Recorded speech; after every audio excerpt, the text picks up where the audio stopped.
जमदे जाम व सैयद सुनो हजरत पीर साईं ह्याव जोठार, हजरत पीर साईं ह्याव जोठार। बादशाहन आ बादशाह, बादशाहन जो आ बादशाह, मिस्कीनन जो आ मददगार, मिस्कीनन जो आ मददगार। जमदे जाम व सैयद सुहिणो।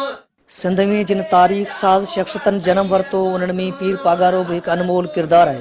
पीरानी गादी जो ई सरवाण जंहिंजो असुल नालो शाह मर्दान शाह है। इहो शाह मर्दान शाह जंहिंखे जमात जी पग मिलण जे करे पीर पागारो बि कोठो वेंदो आहे। हुरनि जो रुहानी पेशवा पीर पागारो जंहिंखे हुर जमात वारा खियनि इंतिहाई अक़ीदत ऐं एहतराम जी निगाह सां पीर साईं सरदार बि कोठिन था।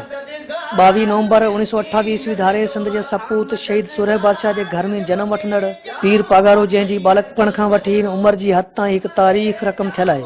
शाह मर्दान शाह पीर पागारो ऐं संस भाउ पीर नादर शाह जंहिंखे शहीद सुरह बादशाह इंतिहाई प्यार ऐं पाबू विचां चाहींदो हुयो। शहीद सुरह बादशाह पंहिंजे ॿिन्ही प्यारनि पुटनि खे उन हद ताईं प्यार ॾींदो हुयो जो उहे ॿई बालकपण में संत जीजी अमर सां गॾु घटि रहंदा हुया। शाह मर्दान शाह पीर पागारो ऐं पीर नादर शाह पंहिंजे वालिद सुरह सपूत शहीद सुरह बादशाह जे मथस शफ़क़त खां 20 मार्च 1943 ईस्वी धारे महरूम बणिजी विया। तारीख़ जे इन आलमीअ खे पीर पागारो हिन वक़्त बि हिकु यादगार किसे तौर ते सारे ज़रूर थो, पर जज़्बाती अंदाज़ में फ़ख़्र बि महसूस करे थो। पीर पागारो ऐं संस भाउ नादर शाह जेके बालकपण में हवेली खां ॿाहिरि न निकिता ऐं न ई हिननि को ओड़ो पाड़ो बि ॾिठो। बालकपण में पंहिंजी हवेली जे अंदरि रांदि कंदा हुया। पीर पागारे जी हर लिहाज़ सां पालना संस हवेली जे अंदरि ई थी। बालकपण में घुमण फिरण कुॾण ॼण पीर पागारे जी तारीख़ जो हिकु हिसो आहे। उते दीनी तैलीम बि पीर पागारे पंहिंजी हवेली जे अंदरि ई पिराई। 20 मार्च 1943 ईस्वी ते शहीद सुरह बादशाह जी शहादत खां पोइ शाह मर्दान शाह पीर पागारो ऐं पीर नादर शाह खे अंग्रेज़नि तैलीम ॾियारण लाइ अलीगढ़ मोकिलियो।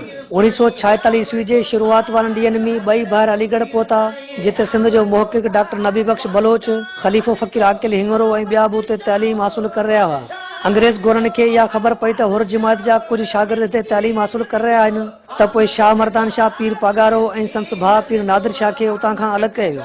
1946 ईस्वी धारे ॿिन्ही भाउरनि खे इंग्लैंड मोकिलियो वियो, जिते हिननि तैलीम पिराई। 1949 ईस्वी धारे उन वक़्त जे वज़ीर आज़म लियाक़त अली ख़ान पीर पागारे सां इंग्लैंड में मुलाक़ात कई। उन मुलाक़ात में पीरानी गादी खे बहाल करण ऐं वापसि ॿिन्ही भाउरनि खे आणण जी ॻाल्हि बि थी।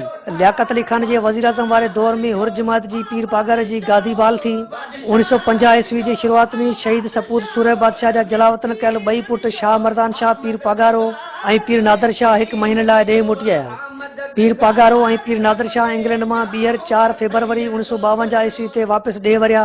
सिंध ख़ातिर जान ॾींदड़ शहीद सुरह बादशाह जा ॿई पुट जॾहिं कराची पहुता त हिननि जो इस्तक़बाल जमात जे मुख्य माण्हुनि कयो, पर हुकूमती सतह ते या कंहिं शख़्स आदरभाव न कयो। उन वक़्त जे गवर्नर दीन मोहम्मद शाह मर्दान शाह पीर पागारे ऐं पीर नादर शाह खे वापसि ॾे घुराइण में ख़ासि कोशिश वरिती। पीर पागारो ऐं पीर नादर शाह कराची पहुता त एसि ताईं जो हुननि जे पुटनि खे बि आजियां लाइ न आंदो। अंग्रेज़नि जे दौर में क़ाइमु कयल लोड़ा पीर पागारे ऐं पीर नादर शाह जी ॾे वापसी खां पोइ 1 अप्रैल 1952 ईस्वी में ख़तमु कया विया ऐं क़ैद काटींदड़ हुर आज़ादु थिया।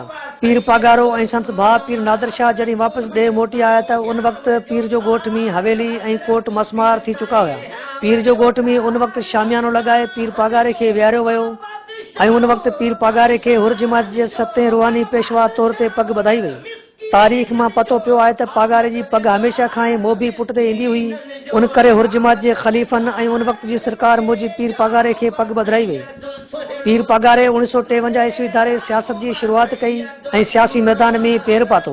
सिंध जी आज़ादी ख़ातिर जदोजहद करे जान ॾींदड़ शहीद सुरह बादशाह जे नज़रिए खे क़ाइमु रखंदे पीर पागारे 1964 ईस्वी धारे सरकारी तौर ते लश्कर मुजाहिद फोर्स ठाही। 1965 ईस्वी धारे लश्कर मुजाहिद फोर्स सरकारी तौर ते डिक्लेयर थी ऐं हुर मुजाहिद फोर्स में तब्दील थी वई।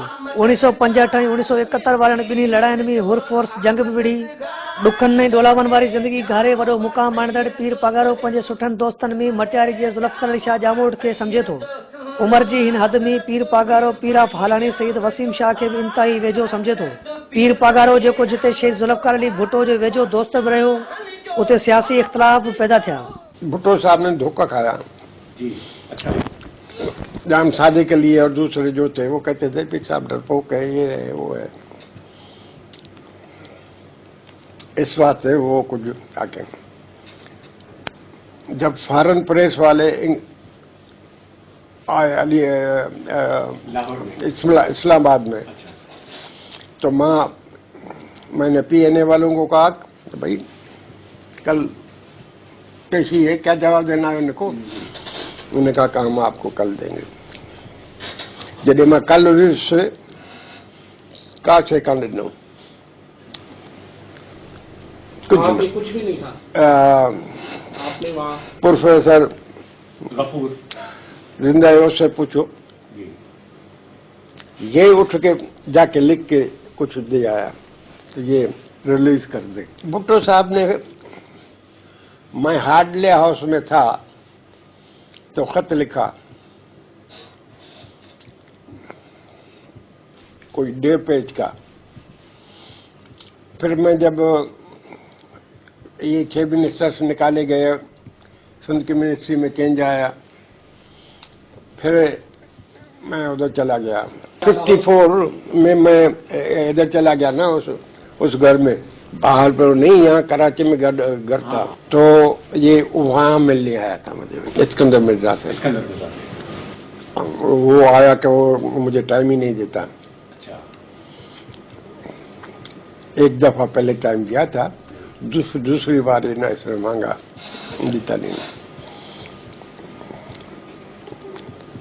मैंने कहा मेरा नाम अपने साथ मिला के दरखास्त दे दो। वो टाइम दिया तो फिर मैं इसको अपने साथ ले गया। मेरी तरफ से उसकी इंट्रोडक्शन था। अच्छा। बिगनिंग वो आप ही करता था, मेरे उसके ऊपर एहसान, दोस्ती में तो एहसान गिनता नहीं है, लेकिन इसको यूनाइटेड नेशन जाने के लिए चंडीगढ़ ने खत लिखा खोड़े साहब को, तो मुझे दे। खोड़े और पीर अली राशि ने चंडीगढ़ को इनकार कर दिया। अच्छा।